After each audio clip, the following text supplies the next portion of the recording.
C'est une très bonne démarche que le président puisse prendre ce courage. C'est salutaire. Car nous avons vu ceux qui sont du pays voisin, que la Côte d'Ivoire que je veux citer, quand Gbagbo est rentré, Alassane a pu le recevoir dans son palais. C'est qu'il cherchait la paix.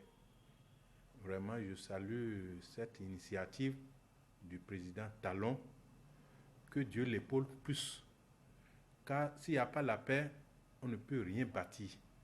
C'est que maintenant, ces mains tendues, que ça soit accepté de tous, que ça soit dans la paix, que ça ne soit pas dans l'hypocrisie. Laissons à faire de politique, recherchons la paix, cherchons l'évolution de notre commune pour que la commune soit gagnante.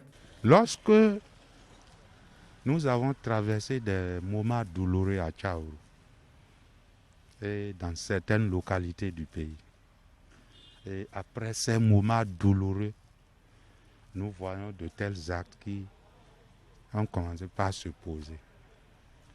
C'est dire que le Bénin est béni déjà. Les Écritures saintes même ont dit, demandez, on vous donnera, frappez, on vous ouvrira. Il a frappé, on a ouvert. Mais quand il va demander alors,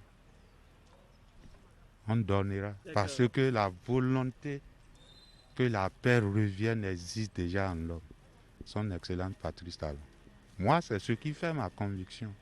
On peut ne pas s'entendre sur des points donnés, mais ce n'est pas une question d'adversité au point de nous en vouloir à la mort. Nous l'avons vécu avec joie, puisque c'est ce qu'on attendait. C'était notre souhait que ces deux personnalités qui étaient, comment on appelle, des amis et qui s'étaient mis ensemble pour développer le pays se retrouvent encore pour décrisper l'atmosphère. Puisque l'atmosphère est très lourde. Et on en a subi, c'est-à-dire les conséquences, on en a subi à Tchaourou. Donc pour nous, c'est la bienvenue. Pour nous, c'est que les doléances de part et d'autre soient un peu, comme on appelle, respectées, parce que le Bénin a besoin de tous ses fils. On attendait cette réconciliation il y a très fort longtemps. Donc c'est bon et que nous souhaiterions que ça continue sur la même lancée. Mieux, il faudrait que le président Talon puisse accepter les doléances de Thomas Boni-Yayi. Vraiment, nous avons accueilli joyeusement ce qui s'est passé. On ne s'y attendait pas. Souhaitons bien que les actes suivent les paroles. C'est quelque chose qui est quand même souhaité. Même dans les pays de grande guerre, je crois qu'après la guerre, après la bataille, c'est les assises. Les gens s'appellent et ils s'entendent. Donc je crois que c'est une très bonne chose. On a vu que ce sont des grands hommes. Donc ils doivent nécessairement se voir pour que l'atmosphère tant tendue soit décrispée. Donc je pense que c'est une très bonne chose. Si la population peut déjà écouter dans les différentes langues du milieu, ça va amener les gens à baisser le bras. C'est vraiment un événement qu'on entendait il y a longtemps.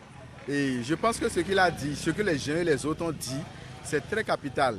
Bon, il doit réfléchir et comme son collègue l'a dit, son prédécesseur, il n'a qu'à prendre une décision dans les meilleurs délais qui va favoriser la décryptation du pays.